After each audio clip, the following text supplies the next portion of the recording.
देख रहे हैं जेटीवी न्यूज और मैं हूं आपके साथ आशीष सिंह। आइए रुक करते हैं जेटीवी न्यूज पर देश प्रदेश की तमाम ताजा खबरों। भोपाल में पकड़ी गई एडीएम ड्रग्स के बाद इंदौर कलेक्टर और पुलिस ने बुलाई विभिन्न विभागों की बैठक। फैक्ट्री में इस्तेमाल होने वाले केमिकल की जाएगी मॉनिटरिंग। कलेक्टर ने 5 सदस्य कमेटी बनाने के दिए गए दिशा निर्देश। भोपाल में पकड़ी गई एमडी ड्रग्स मामले के बाद इंदौर जिला प्रशासन और पुलिस के द्वारा भी सख्ती शुरू की गई है।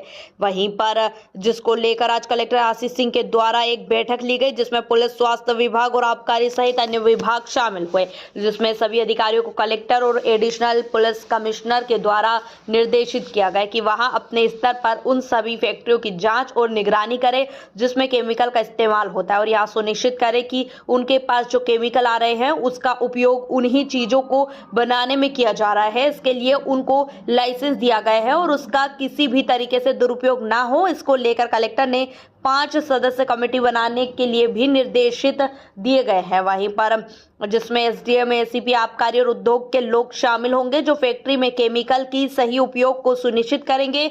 वहीं इसमें शहर की सभी फैक्ट्री में सघन चेकिंग की जा रही है। देखिए, आज सभी विभागों की एक बैठक मेरे द्वारा और एडिशनल सीपी अमित सिंह साहब के द्वारा ली गई है और हमारा जो उद्देश्य है कि जितनी भी फैक्ट्रियां जिनमें कुछ इस तरीके की चीज़ें यूज़ होती हैं, जो ऐसे कुछ केमिकल्स हैं जो किसी ड्रग्स के बनाने में भी काम आ सकते हैं, कुछ ऐसे सब्सटेंसेस रहते हैं जो ज्वलनशील होते हैं, विस्फोटक होते हैं, या फिर कुछ ऐसे भी रसायन रहते हैं जो विष के रूप में भी प्रयोग होते हैं। तो ज़्यादातर ये सभी लाइसेंसिंग के आधार पर ही मिलते हैं। इनका कहीं कोई दुरुपयोग तो नहीं हो रहा है। जिस उद्देश्य के लिए आ रहे हैं उसी उद्देश्य के लिए इनकी पूर्ति हो रही है, उसी मात्रा में आ रहे हैं और जो चीज़ उनसे बननी है वही चीज़ उनसे बनाई जा रही है। इन सारी चीज़ों की तफ्तीश ज़रूरी है।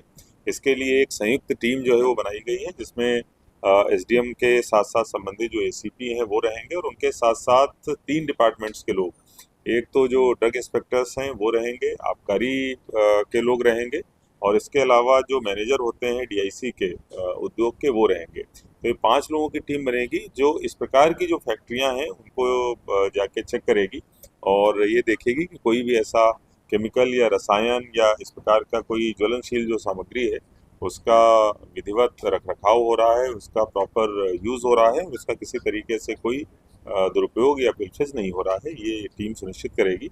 हम लोगों ने 15 दिन का समय दिया है। 15 दिन में हम लोग सभी फैक्ट्रीज़ की एक बार जांच करा लेंगे, जिससे कि अगर कहीं इस प्रकार की कोई अनियमितता है तो हमारे पकड़ में। सुबह दौरा भी किया है कि ये ड्रग्स से रिलेटेड नहीं है, ये कोऑर्डिनेशन की मीटिंग थी। ये नेशनल कोऑर्डिनेशन की एक 4 स्तरीय प्लेटफॉर्म है, जिसकी प्रथम स्तर में जो हेड करते हैं, चेयर करते हैं, वो यूनियन होम सेक्रेटरी करते हैं और जो स्टेट लेवल पे है वो चीफ सेक्रेटरी साहब करते हैं और जो डिस्ट्रिक्ट लेवल पे है वो कलेक्टर साहब करते हैं। तो अभी जो घटनाएं हुई हैं उन सब चीज़ों को दृष्टिगत रखते हुए जो फैक्ट्रीज़ हैं जहां पर साइकोट्रॉपिक सब्सटेंसेस सप्लाई होते हैं या ऐसे प्रिकर्सर्स सप्लाई होते हैं जो ड्रग्स के बनाने, विशेष रूप से सिंथेटिक ड्रग्स बनाने में काम आ सकते हैं, उन पे फोकस किया जा रहा है। ये जो मीटिंग है इसमें प्रशासन के लोग, पुलिस के लोग, जो डिफरेंट लॉ इन्फोर्समेंट एजेंसीज हैं जो ड्रग्स के लिए काम करती हैं, ड्रग्स को पकड़ने के लिए काम करती हैं, हेल्थ डिपार्टमेंट, इसके अलावा सोशल जस्टिस डिपार्टमेंट के लोगों को बुलाया गया था। लेकिन अभी जो मेन फोकस हमारा है वो यही है, कलेक्टर साहब के नेतृत्व में बहुत जल्दी टीम भी बन जाएगी कि फैक्ट्रीज़ में स्टॉक हम चेक करेंगे, जो केमिकल आ रहा है इंडस्ट्री डिपार्टमेंट से या डिफरेंट एजेंसीज से, उसका सदुपयोग हो रहा है कि नहीं हो रहा है या उसका फिल्फ्रेज हो रहा है, इसको चेक किया जाएगा। ऐसी फैक्ट्रियां जहां पर जो बंद हो चुकी है वहां पर कोई अवैध गतिविधि तो नहीं है, इसको चेक किया जाएगा। तो निश्चित तौर पे लोकल लेवल पे पुलिस पूरी मदद करेगी, प्रशासन की पूरी टीम, अपना पूरा अमला और जो अधिकृत अधिकारी हैं कलेक्टर साहब के द्वारा, उनकी पूरी टीम जाकर लगातार सर्चिंग अभियान चलाएगी।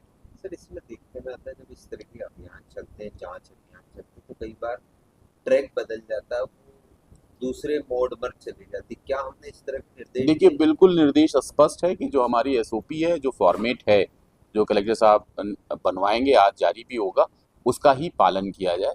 मैंने शुरू में ही कहा कि साइकोट्रॉपिक सब्सटेंसेस और प्रीकर्सर्स जो केमिकल्स हैं उनको सप्लाई जहाँ होती है या ज्वलनशील जो पदार्थ हैं वहाँ पर ही सिर्फ चेकिंग हो, क्योंकि वो एक बड़ा थ्रेट होते हैं वो क्योंकि सिंथेटिक ड्रग्स की ओर तेजी से एक ट्रांजिशन का फेज देखने को मिल रहा है, वो डिमांड भी उसकी बढ़ रही, तो इस पूरी डिमांड चेन सिस्टम, जो सप्लाई चेन सिस्टम, उसको ध्वस्त करने की कवायद हमारी है और हम ये नहीं चाहते हैं कि कहीं से डाइवर्ट हो। सर जिनके खिलाफ पूर्व में पीएस एक्ट के तहत कार्रवाई हुई, हम उनको भी देखेंगे कि पूर्व में देखिए, पूरे भारत में एनसीबी ने एक पोर्टल बना रखा है, निदान पोर्टल। निदान पोर्टल में सारे ऐसे रिपीट ऑफेंडर जो नारकोटिक्स में जेल जा चुके हैं उनकी जानकारी है। हम लगातार उस पर काम कर रहे हैं। मुझे लगता है कि इंदौर कमिश्नरी पुलिस ने पूरे मध्य प्रदेश में सबसे ज़्यादा पिट एनडीपीएस की कार्रवाई की है ऐसे रिपीट ऑफेंडर्स की, और हम लगातार कार्रवाई कर रहे हैं। और माननीय मुख्यमंत्री जी और सीपी साहब के निर्देश में लगातार हमारे जो डीसीपी साहबान हैं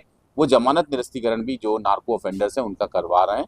हम लगातार इसमें लगे हुए हैं और इसके अलावा हमारा नया सवेरा, नई शुरुआत, ईगल क्लाक नामक जो ड्रग्स रिलेटेड अभियान है वो सारे डीसीपी साहबान अपने थानों में लगातार करवा रहे हैं। जेटीवी न्यूज से जुड़े रहने के लिए हमारी खबरों को लाइक और शेयर करें, हमारे चैनल को सब्सक्राइब करें और अपडेट रहे हर छोटी बड़ी खबरों से।